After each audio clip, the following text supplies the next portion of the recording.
Hello, my name is Sello. I am one of the participants in the Absa Money Makeover Challenge.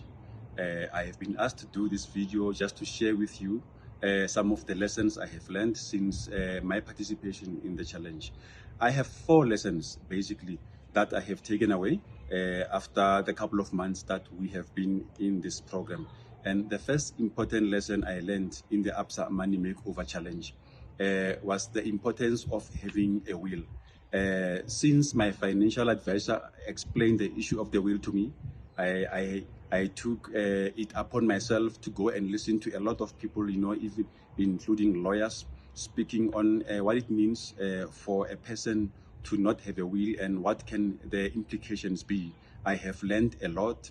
I have heard, lawyers explain the kind of difficulties that some people find themselves in, including families when a loved one passes away and there is no will and the person died intestate, the kind of troubles that people go through. So a person like myself, having 2 kids, I have a property, I am in the process now of starting a business and I'm working.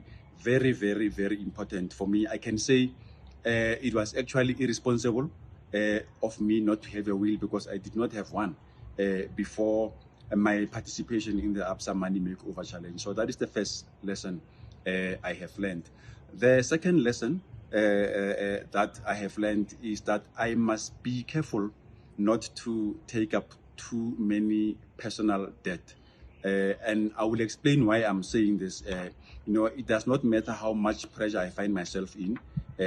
Personal loans, I have learned that they have to be repaid over a long period of time. And if you take up too much debt, it comes to a point where it all eats into your disposable cash, the money that you have available. And when it gets to that stage where you do not have any disposable cash left, you are left with nothing, but you have received an income. That is the dangerous situation that personal, taking up too many debt or too much debt can put one in. And I myself have been in that situation. I've been in a situation before where I would not pay one of my creditors so that I can have cash for myself because I didn't have cash for myself. And, doing that also causes another problem because I'm not paying a debt that I should be paying. And that, so it can just actually cause a ripple effect. And when you are in that situation, it just becomes a vicious cycle because when you don't have cash, some people end up accessing another loan so that we can have cash. And now it just goes on and on. It can just end up in a very bad situation, which I have experienced before. That is the second lesson I have learned. I know to be careful, to make my calculations and to not take up too much personal debt because I have seen where it can put one in. And it takes a lot of time, by the way, to come out of this situation when you are in it. And for me, that is not worth it. And I think I'm also grateful for this opportunity to participate in the Absa Money Makeover Challenge because I will definitely be putting an eye on that going forward. The third lesson that I have learned is the importance of financial planning, and that this financial planning must even include the least expenses that one spends money on, creating a budget list and, listing all the things that one does. I was surprised when Freelander, who is my financial advisor, said to me, go and write down everything that you spend money on. Even if you spend money on ice cream, just write it down. I have never done that before. I have never written a budget list before because I was always, worried that I'll be stressed when I see the very long list on paper. So I didn't do that before. And there was always this thing in my mind that I know what I need to do with my money. So I don't need to have a list or anything. So there was no planning, basically.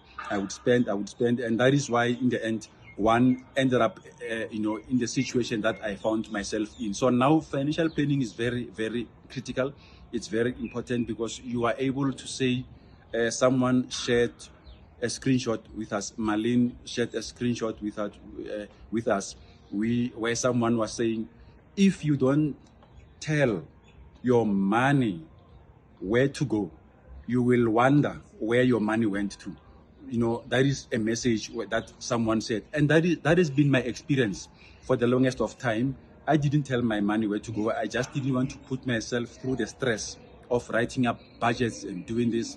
I know what I know what I need to buy, or I know what I need to pay for.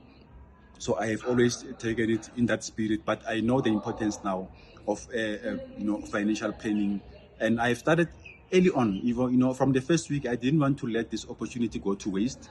Even if I don't emerge as the winner in this challenge, I am very much happy for what I have learned, and I'm going to take some of these lessons forward. The last lesson I have learned is the consequences of not putting aside money in the forms of a savings account or money that one can be able to access later.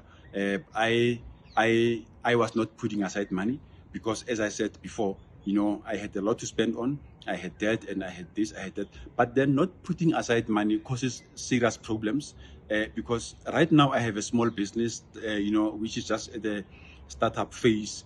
The capital that is needed for me to produce the prototypes and to start and do the sampling is not a lot of money. It is the kind of money that one can have if one was saving, to be able to start so that I can have a product in my hand. I've spoken to lots of businesses who have responded positively to my idea, and they are saying, just give us the samples and a price list, then we can take it from there.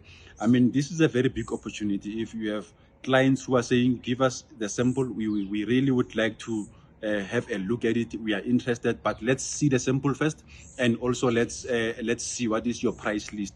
That is a critical phase because you are literally having people who can give you a business if they like what you have to offer, but you don't have money that to do what the product that they are looking for, and that is the situation I find myself in. So I have learned, this has been a learning curve for me, not putting money aside and for a rainy day, as some people say, because then when you have situations like this and you have put money aside, then you are definitely able to respond, and you are able to assist, and you are able to respond to an opportunity like this, because putting money aside is not only for disasters or for bad stuff. Sometimes the money that you save can help you take advantage of a very big opportunity. So it also has got the positive side to it, saving money. So I would have been taking advantage now of a very big opportunity, but I have not been saving a lot. So, but I'm grateful, as I've said, for the Absa Money Makeover Challenge. These are the things that I'm going to correct going forward. Thank you.